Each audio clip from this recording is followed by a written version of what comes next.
Good evening, Scotland fans, and welcome to Scotland HQ. That's right, we are back and we're bigger than before. We're bringing you closer to the national teams as we build up to Israel at Hampden, a sellout crowd tomorrow night. Thank you so much for joining us. I'm your host, Lewis Sands, and I'm delighted to say we've got a bumper show in store for you tonight. Look at what we've got lined up. There's so much coming your way. First of all, we're going to be joined by broadcaster Connie McLaughlin and former Scotland star Kenny Miller, and a very familiar face to Scotland HQ, the one and only Gordon Smart. He's back and he's with us. We've also got an unrivalled chat with Stuart, Armstrong and Ryan Christie before we bring out the big guns, Billy Gilmour and Jack Hendry. They're going to be here on the show. Thank you for tuning in, and we can't wait to build up to this one tomorrow night. We've got so much coming your way. Let me introduce our first guest, of course. It's Connie, Kenny and Gordon Smart. Hello guys. Lewis. I'm slightly You're the only one that gets the double name. I'm disappointed that we're not the big guns. I don't know about you guys. Well, we've got one big gun here, Kenny. You've come all the way back from Australia. All the way back from Australia, and you're Just here. for this. Just for this. Exactly. Flying in today, fly out tomorrow. Is there any quarantine issues? Should I be a wee bit further away no, from you? I'm fine, I got on time, Connie. Got on Sunday, the 3rd October. Job was good. Gordon, it's great to have you back on the sofa. You've relegated. Never mind that. I used to sit in that chair. Don't know how I've got your spot, mate. We'll talk about that later. But it was a great summer, but we're amazing. obviously here to look forward. But let's look back first and foremost. Yeah.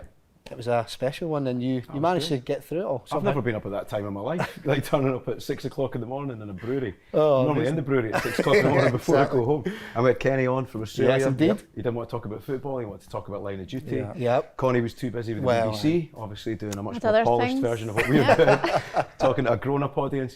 But it was an amazing experience. I had such a good laugh, and I managed to be the Provost's carer as well. Jim Exactly, Leishman, yeah. my I don't know how father-in-law. you managed that. I'm due you an apology, for his behaviour. I So. know. Thankfully. Yeah, Thankfully. anybody who's offended by Jim Leishman during that week's broadcast, then I'm really sorry. Yeah, I think a lot of people will accept that Yeah, apology. good. Kenny, it's great to have you. Obviously, you were on the show during the summer, but you're here in person. You're back from Australia. It's been a busy year or so for you out there. Yeah, delighted to be here. It's good to be back home for the first time in 14 months or so. So, yeah, we've done the Zoom. It's far better to be live and see you guys in It person. was the only so. Zoom I did from the beach. Is that right? Hard out for you there, Kenny. It's really tough. Yeah, no, well, I think we're in lockdown at that point. I think we might have just went into lockdown, or we're going into lockdown. So, yeah, it's good to be back. Good to be back on home soil and see a few familiar faces. Definitely. Connie, you were a bit busy during the summer. I was. The buzz was great, and it's great to see that it's still building with the way the team are playing at the moment. But tell us all about your summer and how you found it. So yeah, I was busy doing another show. Do you know what was really funny though? Because I didn't get a chance to see this one because of the BBC one that we were doing. Oh, that's poor that. But I watched a couple of them last night, obviously because I like to prepare, which is unusual for me. And what I was laughing at was basically the identical guests. It was almost like Luke Lavolti for you one day, for us. Do you know what I mean? It was like basically we're just swapping them over. So I was interested to see actually what you got out of your guests that we didn't get, which to be fair, was probably quite a lot.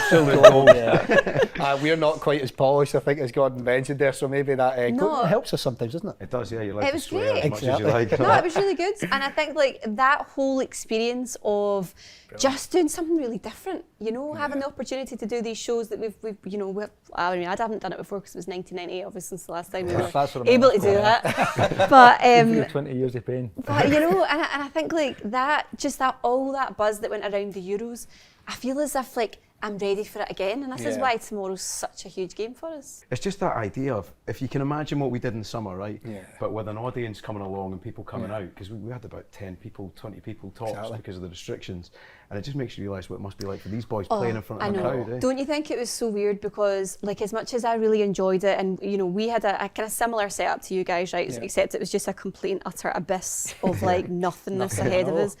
And we were talking about this, and we've been doing like smaller shows kind of building up to the Scottish Cup, and we've been having like smaller audiences, and we're thinking, could you have imagined what that was like with people there and just getting involved? And this is a little taste for us. And I don't know about you guys, but like I've tried to think the last couple of weeks, I'm almost trying to block out this Israel game because I'm not ready to be really sad yet. In case we don't do it, I'm like, Stop it. I don't No think negativity. I know. Positivity only. Well, at least we're going up against a team that we know very little about, Kenny. Yeah, you know, I'm actually sick fed up with Israel. I I know. know we've been playing against them. You know, we done actually we done an analysis reporting them for the pro licence. So we had, and it was literally the 2 games. It was the month after each other. I think once was the Nations League and one was an actual qualifier. So it's you just know the players inside out. You know what it's going to be. Because there's so many players now missing. There's like 4 players minimum, I think, at the moment that are injured. There's obviously they're calling players up left, right, and centre, which is obviously a bit of an issue in Israel at the moment.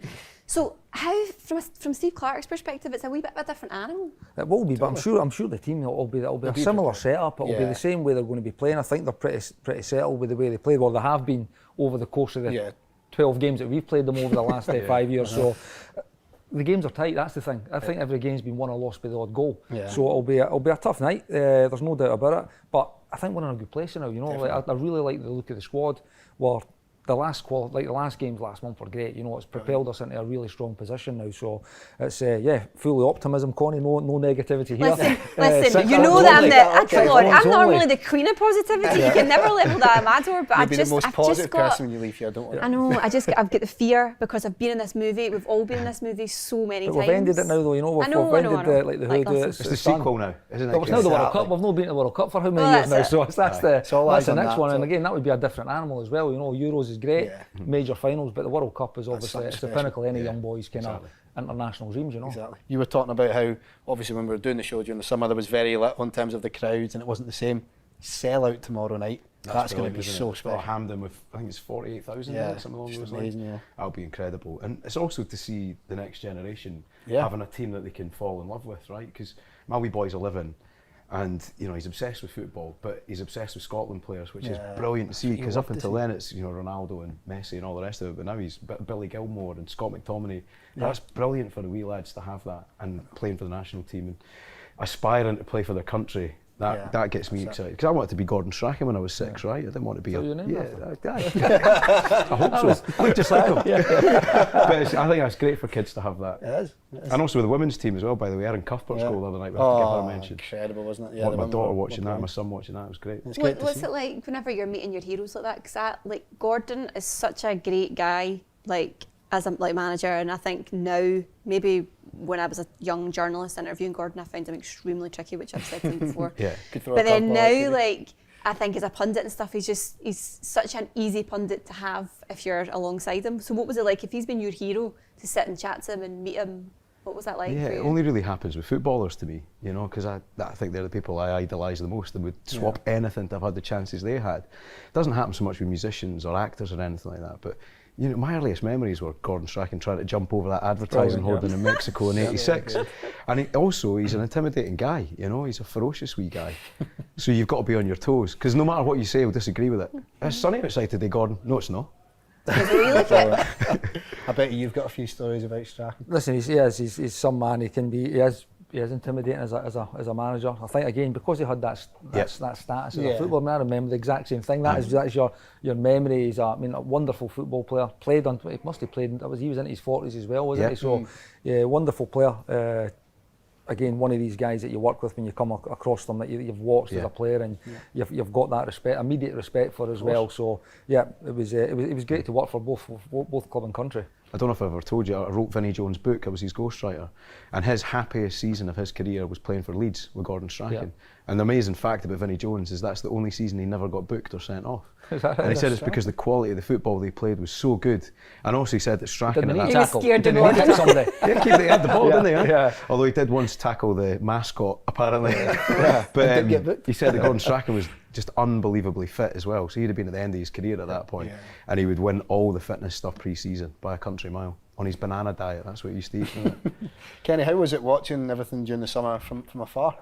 I was envious. Was it really hard for you, Kenny, on the beach in the show? You know, it was delighted as a fan, obviously. As a player, you obviously look back and you think, you've missed that, you know, you've missed the boat, you've missed your opportunity. But it was great to see the country. It was good to see the fans back as well. You know, the Tartan Army have been through so much over the last kind of 22 years. It was great to finally obviously end that long run without making a major finals. But you're there supporting the boys, and I was actually disappointed a little bit because I felt we could have done more. You know, I thought the build up to that first game, I was just thinking, right, this is a real chance now with the format as well. We've got a good team, and it's not just running. We've got guys that are playing for Arsenal, Liverpool, Jack Hendry as well, haven't we? Jack Hendry, who's now obviously playing Champions League against Man City and getting results. So He's just walked in. I was going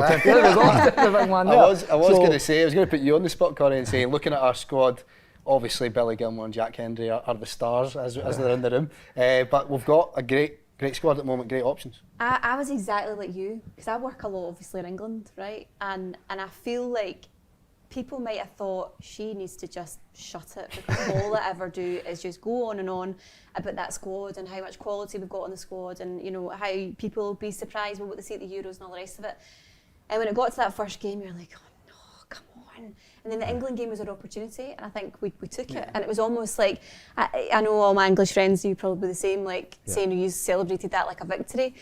But it felt like a wee bit of a victory in terms of we showed what we can do. And that was just the start of it. This is just the beginning for us. And it gave everyone, I think, like what the people, the doubters, was almost like, right, this is our opportunity, this is what we can do. And now, I don't know, we've got that chance to build on this again. And this is where my fear comes from. Because I know what I'm like. I know it's almost like you don't want to get too sort of excited because you don't want to be let down. Wembley's one of the best nights of my life. Unbelievable. Absolutely unbelievable. Especially seeing the Gilmore clan in the crowd watching their boy playing. It was sensational. To be fair. I also heard the best heckle ever. So when Phil Foden got brought off with his blonde hair, the boy next to me was from Fife somewhere, and he was like, "How's that Gaza haircut working out for you now, you wee?" Yes. Not bad. Brilliant. No, but I was thinking as well about you being away, right? Like, when I lived away from home, I became the most Scottish person that ever walked the earth. You know, so I'm imagining, like, if I was in Australia when this was all going on, I would have some major FOMO, so I don't want to make you feel even more bad about that. But there was something really different, and even though we were in like a kind of weird COVID land that we were living in, there was just such a togetherness, a connectivity, and like between even people who didn't really like football. And we've seen this all the time with the people who were contacting our show. Like, I don't normally watch football, but this is our opportunity. Like what you were saying about your wee boy, but not even just kids, like adults as well, and giving something, like people, something to get so excited about. Definitely. This is why football's so important. It is, and we've got it all to look forward to again tomorrow night. It's a big one, it's huge. Guys, thank you so much for joining me on the show. And to everyone watching at home, don't go anywhere, because we've got Billy Gilmour and Jack Hendry on the sofa after this. We're going to have a look at Stuart Armstrong and Ryan Christie going head to head in an unrivaled chat. You go first. Right. 3, 2, 1. I'm Stuart Armstrong. I'm Ryan. Sorry. Hi. Hold on. Quiet, please. I'm Stuart Armstrong. I'm Ryan Christie, and this is Unrivalled. First question, Ryan. A childhood football memory. Childhood football memory. I remember playing Rangers once at like under 14s for Inverness. Yeah. And it was snowing that day because it was up in the Highlands. Game was called off after half an hour. I couldn't feel my fingers or my toes. It was the coldest I've ever been in my life, Stuart. Unrivaled vacation spot. Unrivaled vacation spot. Yeah, France. I like France. Ibiza. Like that. Yeah. Not every year, Ryan. You're no, too old you for that. Yeah. Getting too old for that one now. Unrivaled stadium you've played in. Oh, good question. Played at the Azteca against Mexico for Scotland a few summers ago, which was amazing. You like that? Yeah.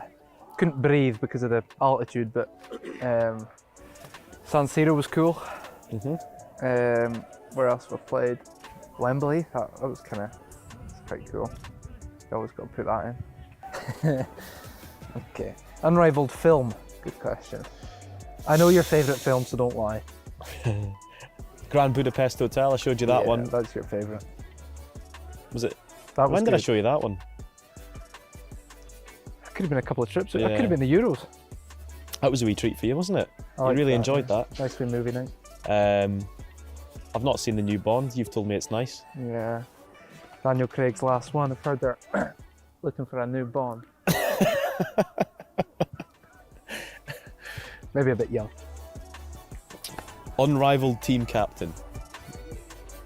Oh, You're getting all the. You're getting Robbo, aren't You're gonna get all the football questions. Good. Unrivaled team captain, Robbo. You'd say Robbo. I've got to say Robbo. Yeah. He's a good Why lad. not? He's a good lad. I was gonna make one up, man. Couldn't think of it. such a hard question, that, isn't it? Not really. Hi, John. John? Unrivaled takeaway after a win. Takeaway. Chinese. Yeah. You know it's Chinese. Yeah, don't fix something that's not broken. Yeah. Next, please. Unrivaled Scotland kit. I'm trying to think. Pretty sure that James McFadden scored against France in it. I want to ask you over there. Yeah, is it white with the? Yeah, love that. Love that. I actually got one of them free as well from my PE teacher in school. So that was my favourite. Is that why you like it? Yeah. Your freebie. Yeah. And I wore it every other day. I also played in a wee pink number for the under-19s once, which was Oh yeah. probably a bit too cultured for us Scots, but I didn't mind it. Unrivaled famous Scot. I like tennis, so Andy Murray would be one. You've met him, haven't you? Crossbar Challenge, Celtic Park. Yeah, I think. Will we go with Andy? Yeah, that's a good answer. I'm happy with that. Unrivaled Johnny the Chef dish. Gnocchi! On 3. Johnny Gnocchi. Johnny Gnocchi, and he doesn't get that nickname for no reason. Loves a gnocchi. Goes down a treat. Yeah. Unrivaled snack, food or treat. You want to say it on the count of 3? 1, 2, 3. Diet Coke. Gotta stay away from it. Ryan's got this thing that he thinks I've got a Diet Coke addiction. It's not, I wouldn't say it. Between friends, I've been trying to get myself off them. I think it's working. Hi there. You okay? I'm just learning more about him, which I didn't think was possible. Hopefully his PIN code comes up next.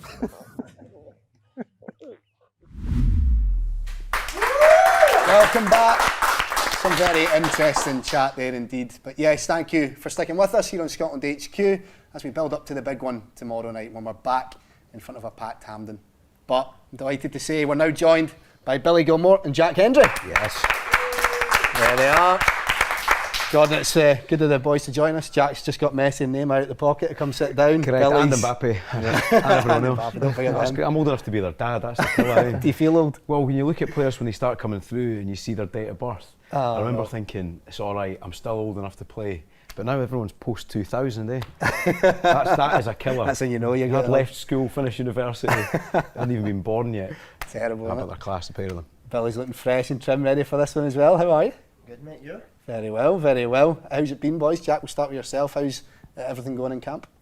Yeah, great. Obviously, good training session the past few days and stuff, and really looking forward to the game tomorrow. So, a very important one, and delighted that it's a sellout, and that'll be so important for us to have our home fans there, that kind of 12th man. So, Exactly. I think it will be a brilliant evening, and hopefully the boys can do the business. Does it make a difference to have a dressing room full of Scottish accents? Because there must be a lot of concentration involved when you're a team full of different accents. Yeah, it's always nice coming back and hearing the lads and kind of having that banter with the boys, because obviously sometimes you lose that when you've got different nationalities and stuff in the dressing room, and I'm kind of used to repeating myself quite a lot over there.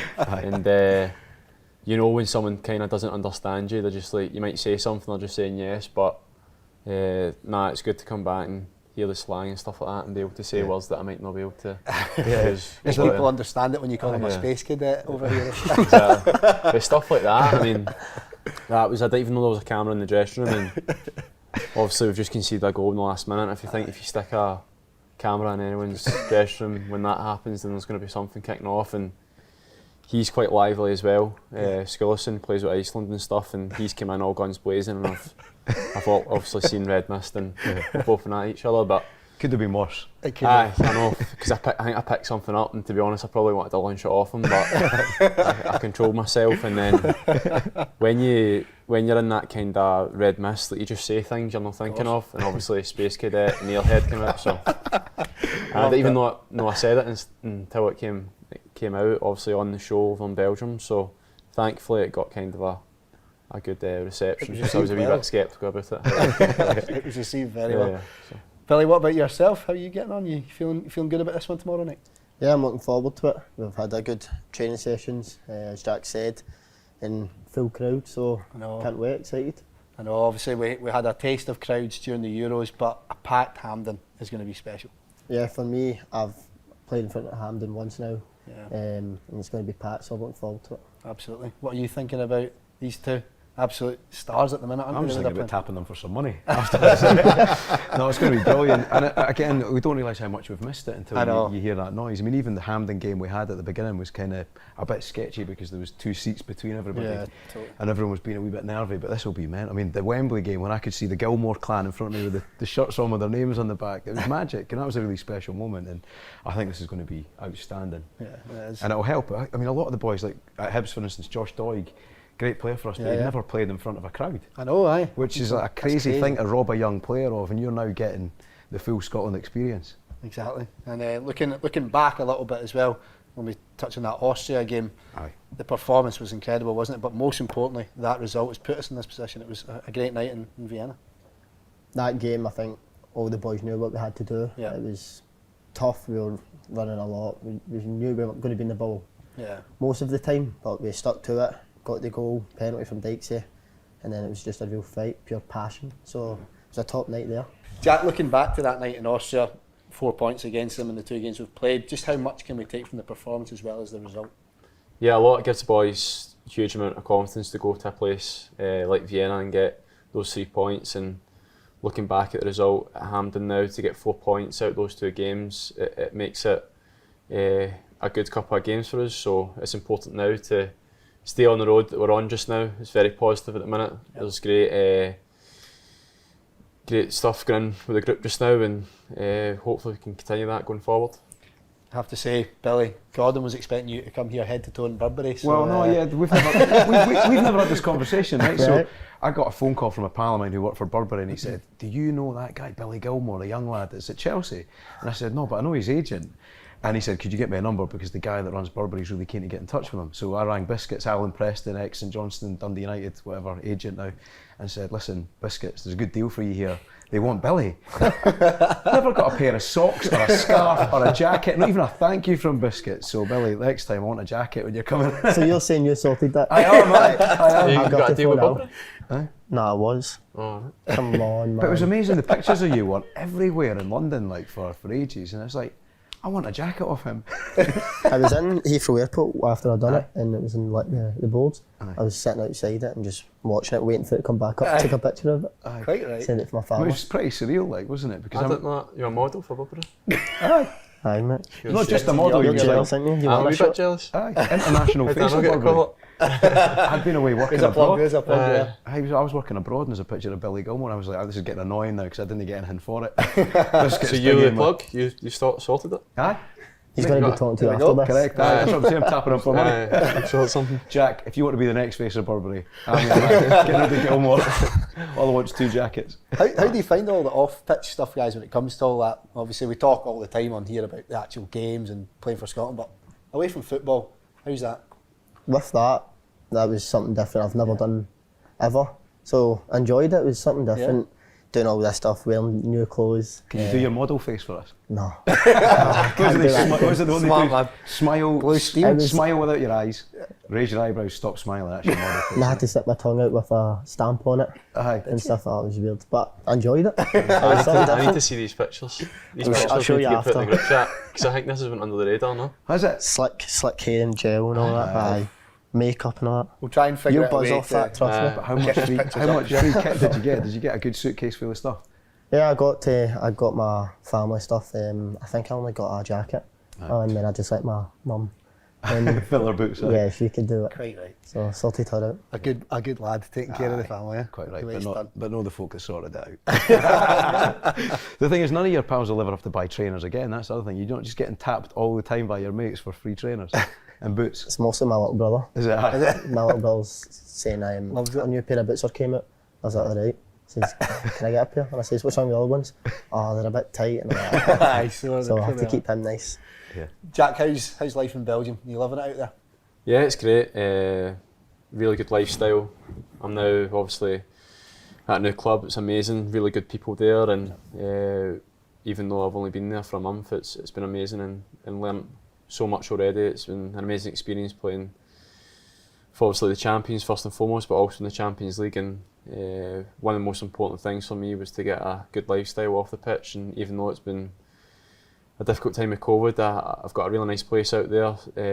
And yeah, just before that combined together, it's been brilliant. And I've not had to move also, so it's been a really good transition. Brilliant. I mean, someone said a year ago that it'd be these two lads that are on fire at the moment at their clubs, that the rapid rise we've seen from these two in the last year has been incredible, hasn't it? Oh, you can completely believe it though. I think they're there on merit, and it's just really exciting for the future. If you look after yourselves and don't get into the nightclubs of Belgium too much, get carried away. Man's got too much experience.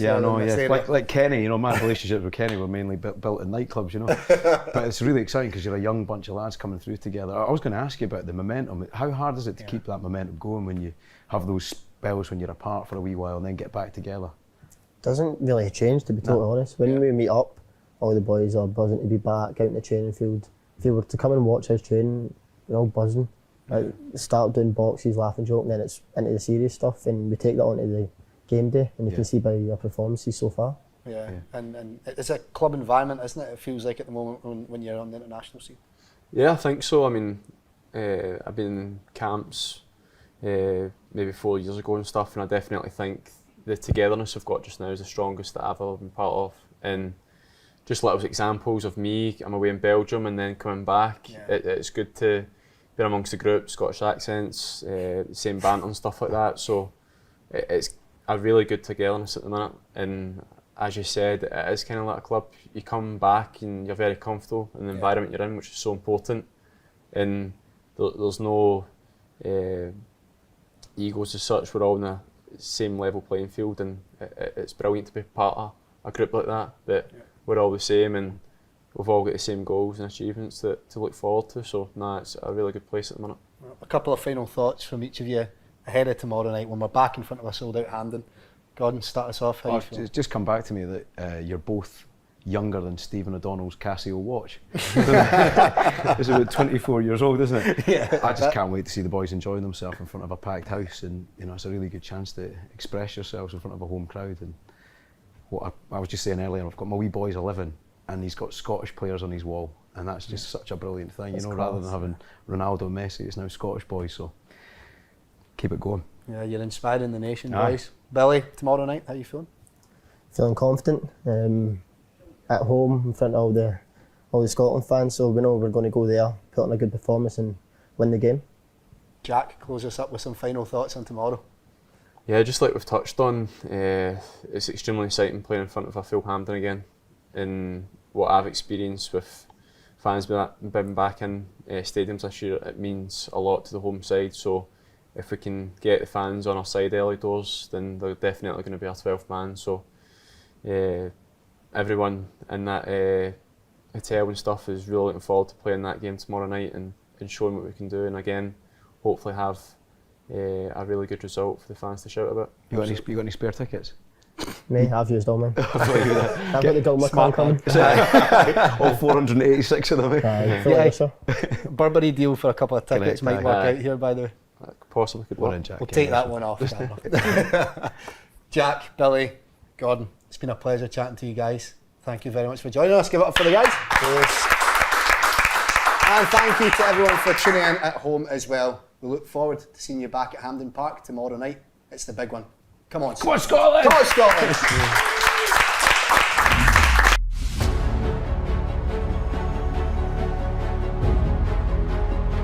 Scotland and Israel meet yet again.